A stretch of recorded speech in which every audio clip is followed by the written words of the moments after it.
Welcome to the Holyland Dispatch podcast.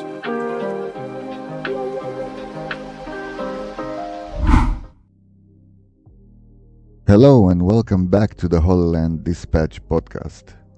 Today I want to talk a bit about journeys. Life is of course full of them, and life itself is one. From the moment we're born until the day we die, we go through what might be best described as a roller coaster or a journey through the jungle.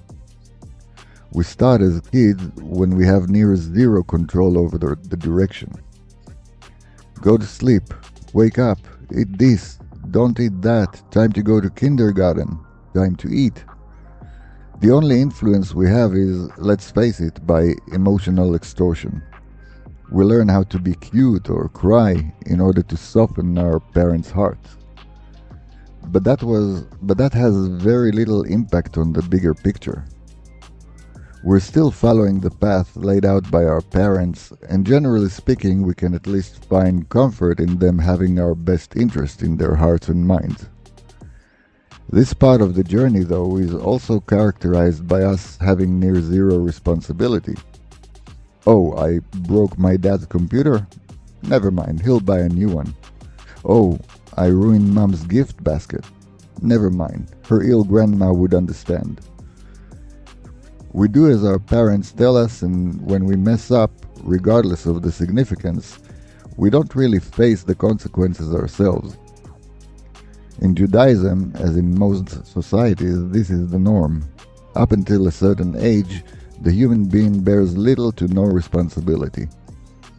This changes when the child is expected to become an adult. Throughout history, we've seen a very different thresholds defined as adulthood. They mostly depended on physical strength and capabilities when it concerned boys, and sadly puberty when concerning girls. Early human societies concerned themselves purely with survival and had no knowledge of psychology nor the desire to gain it. Later on, when our kind reached a phase when existence was more stable, they found the time to reflect, albeit shortly, on what childhood is about. As we fast forward in most societies, the age of adulthood was settled somewhere between 18 and 21, with many caveats, mostly when it comes to criminal responsibilities. Still, the marking of a certain age as adulthood, although backed by studies and experience, only serves as a tool for us to make general decisions. Why 18 and not 17? Why 21 and not 22? Well, the long and short of it is that you have to draw the line somewhere, especially in societies that operates within a set of agreed rules. In Judaism, a boy takes on adult responsibilities at 13 years of age. A girl is considered responsible a year earlier. At face value, this sounds quite unsettling. Leaving the boy aside for a moment. A girl? At 12? An adult? Well, the answer is yes and no. We need to consider a couple of things before we get to answer these troubling questions. To do so, I'd like to go all the way back to the book of Genesis. In Genesis 12:1, God tells Abraham one of the most famous sentences from the Bible. Go forth from your native land and from your father's house to the land that I will show you. Anyone who studied an hour of Bible must know this one, especially Jews. This is the beginning not only of Abraham's journey as described in the Bible, but also the beginning of the bigger journey, that of the people of Israel. One cannot overstate the importance of this verse in the context of the Jewish nation. It is a cornerstone in our belief, in our lives today and throughout history. Books, essays, and commentary about this was and will be written as it transcends human understanding. It is obviously a Jewish foundation, but it is also a foundation laid out for all humanity, no less. How do we understand this verse? We'll discuss 3 ways. 1. Simplistic. God talks to Abraham and says, "Get out from this location dominated by pagans, denounce this way of life, and go to a better place which I will show you." The location is geographical, and the people in this geographic place are immoral. God does not want Abraham to live in this wicked and corrupted society, so he wants to guide him to a far better one, namely Israel. And so, Abraham denounces paganism, rebels against this society, and leaves to go on a journey to the land of Canaan, where he will settle and live a life full of meaning.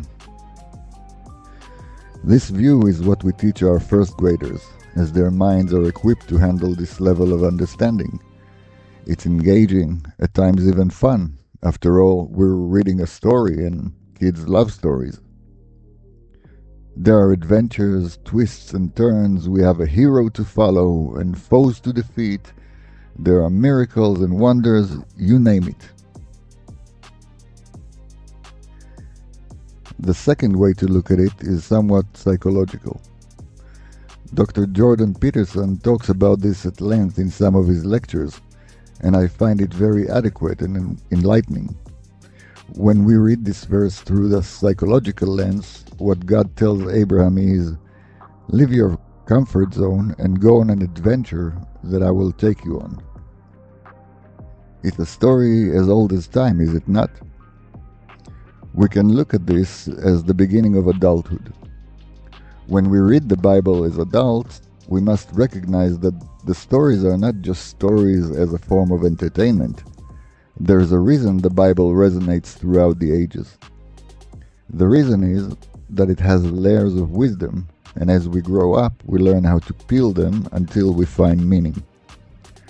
This is also a kind of a journey all of its own, our search for meaning. Through the psychological lens, we understand that God is pushing Abraham to challenge himself, and not only himself. He is encouraged to leave his father's house, and this is not just meant physically. Abraham is expected to figure things out for himself. He is pushed to seek wisdom outside of his comfort zone. These are things that we expect our own kids to do when they grow up.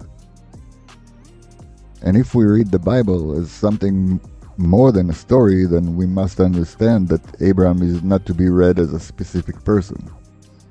Abraham, one of our forefathers, is an archetype, a template, an example for how we might be expected to operate in God's world.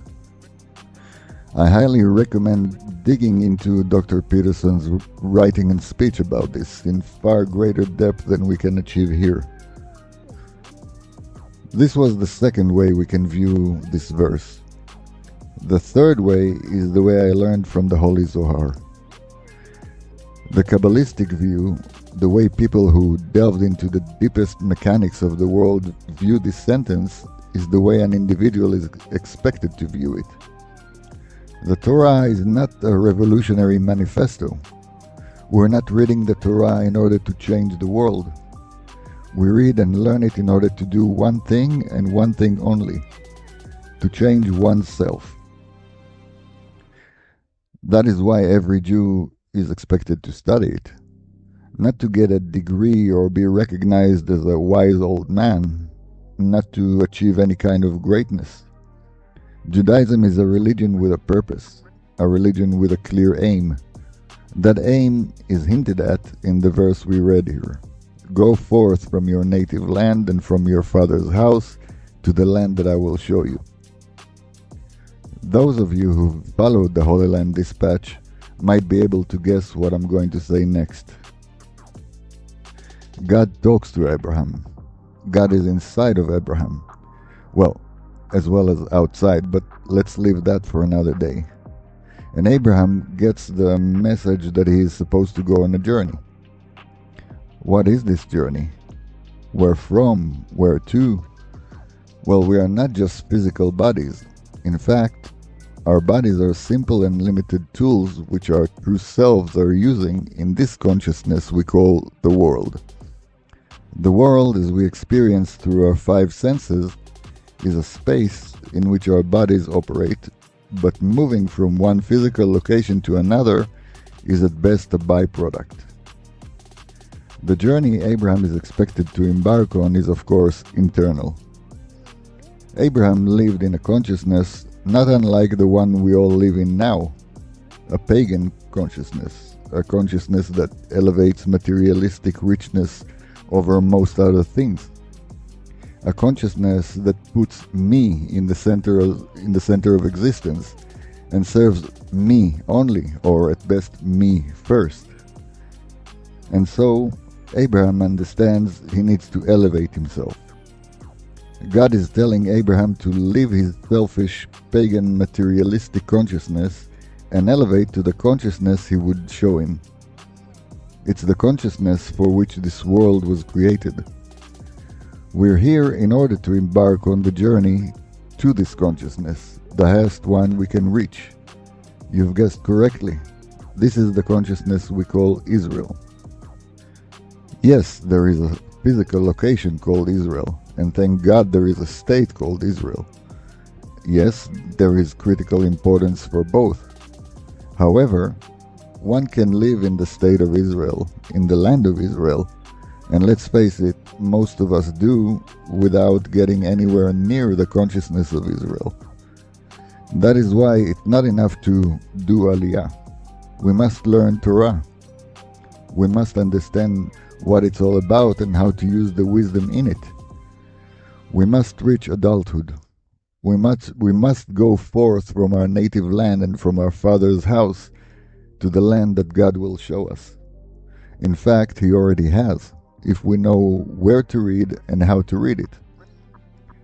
So, in Judaism, a boy is considered an adult at 13. We do a nice ceremony and call it Bar Mitzvah, which literally means committed to the commandments, and voila, adult. Well, not so fast there, buddy. Are you an adult? Why? Just because you read a few lines in the Torah and put a set of tefillin on? Boy, do I have news for you. The expectation is that at 13 years of age, one might be able to reach the stage where he can embark on that Abrahamic journey. That would indeed make him an adult. But adulthood in Judaism starts at 13 years and a day. That 13 part is fairly easy. Assuming your parents are borderline capable, you will most likely reach 13.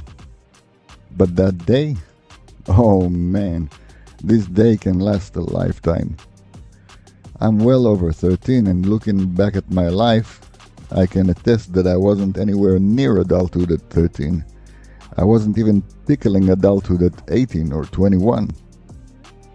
From the perspective of the Abrahamic journey, I embarked on my journey way later. This is true for girls too. No 12-year-old girl is considered a woman or an adult. She most definitely isn't one. She takes on the responsibilities of an adult woman only where the commandments are concerned. Making the leap from fulfilling duties towards God and what humans consider adulthood to be is, well, ungodly. Abraham is a template or an archetype. His journey is our own. His ascendance to the consciousness of Israel is our inspiration, our journey. It's our duty. In fact, God made this world so we can embark on it. Time to grow up.